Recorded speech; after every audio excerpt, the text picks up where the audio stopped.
kalmar so tana nufin abin da zuciya ta so, amma ana wa bangaren raine da rayuwa. So ne lagon mutane biyun da shakuwa, mai kama dan adam da aljan da beguwa.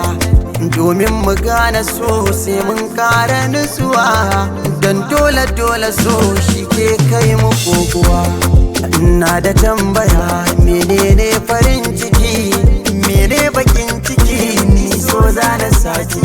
Shi so ba ya duba girma, duk sanani ya saka fama. Ba talakan garinmu ba basara ke bare hukuma. Kai shi so daban yake, balaba koko a fake. So bai san gari ba zai kai ka ina zama yake.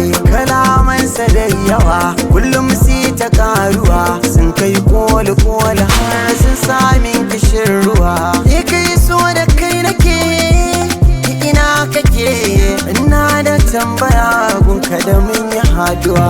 Na gano masoyi kullum shi in ya tashi bacci, burinsa dai masoyi ya karta kara kunci.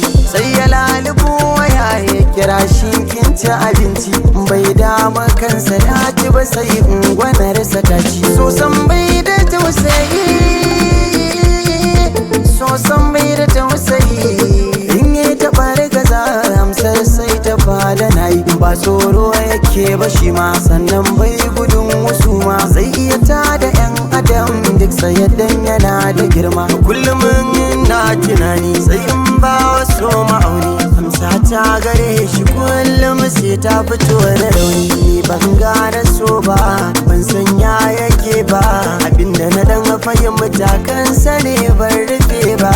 Kalmar so tana da girma, tana da fadi, cikin ta kwai nishadi kwai nau'i da fama.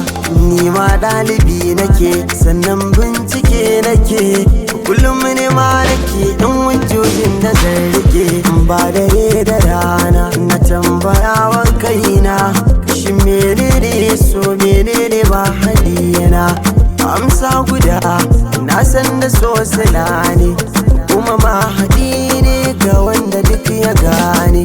Inda lafiya duniya, kuma lafiya duniya. Duk girman zamani ko kuma garni, na san ba za a rayu a cikin su babu so ba.